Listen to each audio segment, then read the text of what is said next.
Yes, sir. You're good. Thank you, sir. Can I take a picture with you? What do you think of tonight's fight, man? Wonderful fight from Ramirez. He showed some new wrinkles. He showed what he was working on in camp. You know, you saw him fighting on angles. You saw him using his jab from the outside. In spots, you still saw a lack of defense in him, but for the most part, I saw a lot of improvement in his arsenal tonight. Terrence Crawford was here. He just signed a multi-deal with Top Rank Promotions. Top Rank Promotions has the ability to take a fighter to the very top. What do you make of his deal? And do you think that at some point he has to fight the PBC fighters to be considered like one of the elite welterweights? Because that's kind of what Sean Porter Of course, all those guys. I think what's going to happen is all those guys are going to fight each other, and then Terrence is going to be on this side, still dominating, still doing this thing, and then if they want to make a super fight, then they're going to have to do business eventually if they want to make money. But right now, like I said, I still feel that Terrence Crawford is still the #1, I think, skill-wise, man. #1 guy at 147 pounds. No disrespect to any of those guys. I know, Thurman. Thurman has won 2 world championships there. He's a great fighter, but he's been very inactive. You know what I mean? And so I'm looking to see him get back into the ring. But Danny and all those guys. I mean, Porter, Terrence don't mind fighting those guys, man. How do you think Terrence match up against any of those PBC fighters? Honestly, my opinion is I think he beats them all. It's my opinion. People even saying Spence. that even Spence. People saying Spence is big.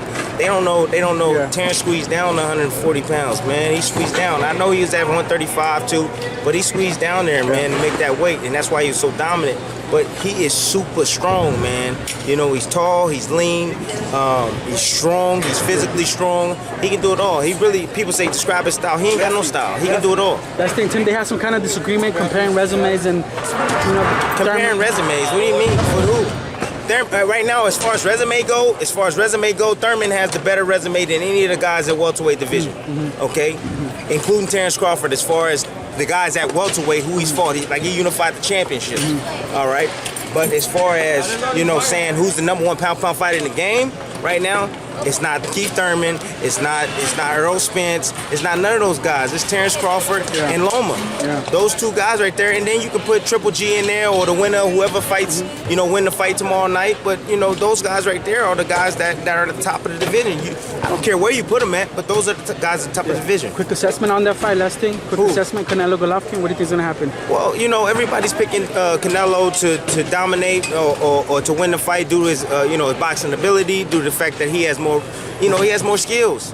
I get it. He's a small guy. You know what I mean? For me, you got a great small guy, and you got a great big guy. I'm going with the great big guy. Yeah. I mean, a lot of people don't feel that Triple G don't have skills. That boy got skills.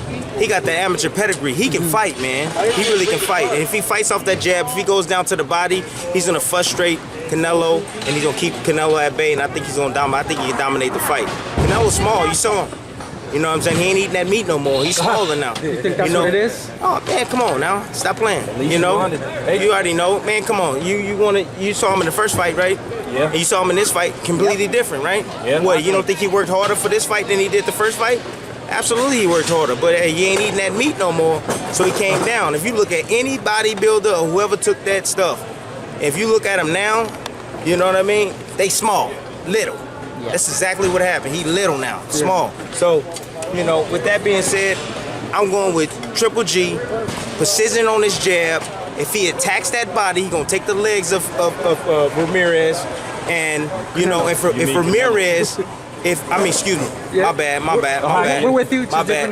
Yeah. If Alvarez, sorry about that. If Alvarez moves, he'll be able to catch him to the body, work his body, slow him down, and plus on top of that, if Alvarez chooses to fight a little bit more often, he's gonna put himself at risk to be hit with that big stuff from Triple G. Yeah. Tim, you don't miss this, man. You don't want to come back. Do I miss boxing? Yeah, you don't want to come back. Man, I was just sitting ringside right now, and I was just sitting ringside right now, and I saw a great, phenomenal fight. You just wait for that Hall of Fame call, huh? Let's get it. I love calling. It was great action. All right, thank you. Anyways, Hey, we miss you, man. We miss you.